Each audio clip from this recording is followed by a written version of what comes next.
Sa malayong bundok ng sabana, nakatirang isang malaking ahas at mga daga. Kinakatakutan ng mga daga at ibang mga hayop ang ahas sapagkat siya'y nagtulis ng pangil at nanunuklaw. Ako ang matapang sa lahat ng mga hayop dito. Kakainin ko kayong lahat, ang sabi ng ahas sa mga hayop. Natakot ang mga hayop sa sinabi ng ahas. May mga daga pala rito, ang sabi ng ahas sa kanyang sarili. Hindi na maalis sa isip ng ahas ang mga dagang nakita niya. Takam na siya habang naalala ang mga ito. Kinabukasan, nagtungo muli sa lugar ng mga daga ang ahas upang magmasid.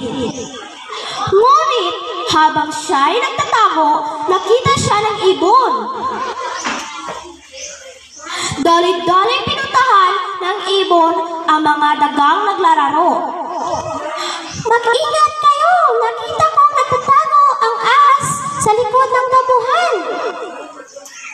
Ang bulong ng ibon. Nalaki ang mga mata ng mga daga sa narinig nila. Isang araw, gutom na gutom ang ahas nang lumabas sa kanyang bahay. Nariyan na ang ahas! Magtagaw na tayo! Ang sigaw ng mga hayop habang nagtatakbuhan. Narinig ng mga daga ang hiyawan at sigawan ng mga ibang hayop, kaya mabilis din silang nakapagtago. Nasaan ang mga daga? Galit na tanong ng ahas sa mga hayop. Ngunit walang sinuman ang sumagot sa kanya. Ang mga daga ay nagtago sa mataas na damuhan. Huwag kayong maingay. Hindi tayo makikita ng ahas. Bulong ng isang daga. Patuloy pa rin ang paghahanap ng ahas sa mga daga. Pumunta siya sa bahay nito, ngunit wala siyang nakita.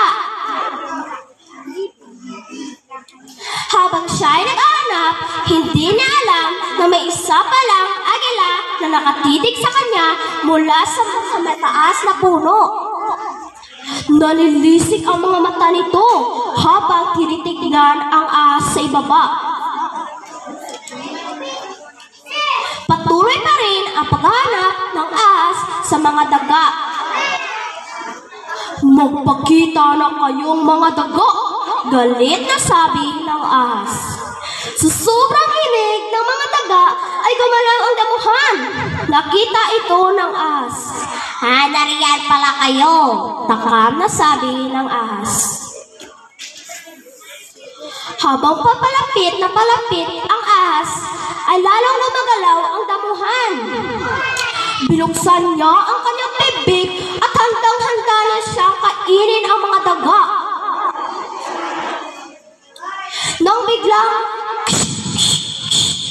malakas na pagaspas ng palakpak ang bubungad sa harapan niya.